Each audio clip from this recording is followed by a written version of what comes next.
All right, cold finishes. In this example, I'm using acrylic. So that's the supply I need, but you could use other paint, right?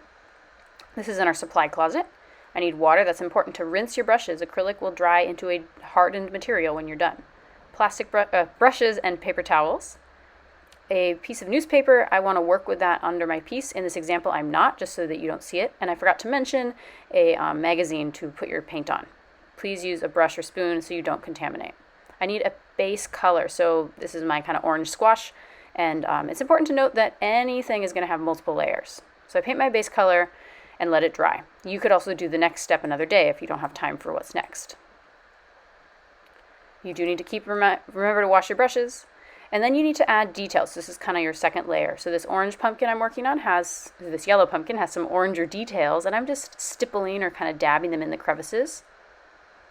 I'm going to let that dry, and then I want to add a wash. That's a watered down layer of paint. It adds more color variation. That's really where paint and cold finishes shine, is a layer effect.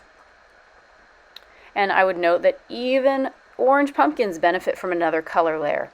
Here's another example of a wash, but it's a thicker, less watered down version. And in this case, I'm wiping it away, and that helps it stay in the crevices to, again, give more visual depth. It might not seem like this is necessary, but I promise it will give you just a much better, interesting end result. I'm going to add a little bit of a different orange variation near the bottom. When I'm done, this is why I like to use magazines. I can just tear out and toss that page, and then the next page is ready for me. And here's an example on one with more variety. So I've got my base color, which in this case is yellow, so you can see my sample. There's that yellow shining through. Make sure you get it everywhere.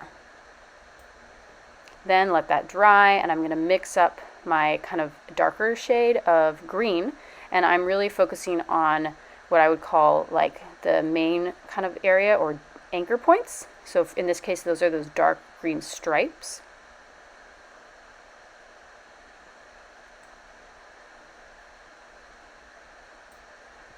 I'm not too worried about some irregular brush marks because these aren't perfectly lined up, right? They're in organic form. They're not like a mechanical thing.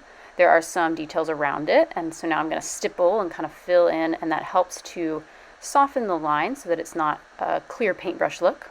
There's some darker pieces and dots around as well, so I'm going to add those in a few spots. It does not have to directly match my reference. The reference is just so I have an idea of what I want to do. Let it dry, and finally add that wash. So I have a kind of watered down green here. You could do it less watered down, right? That's an option. You can do multiple layers. You can do lots of different things here. So just remember that there's many ways to do this. This is just one example.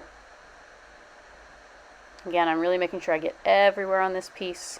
And then finally I'll let it dry and then add any other details, for example, a stem, things like that.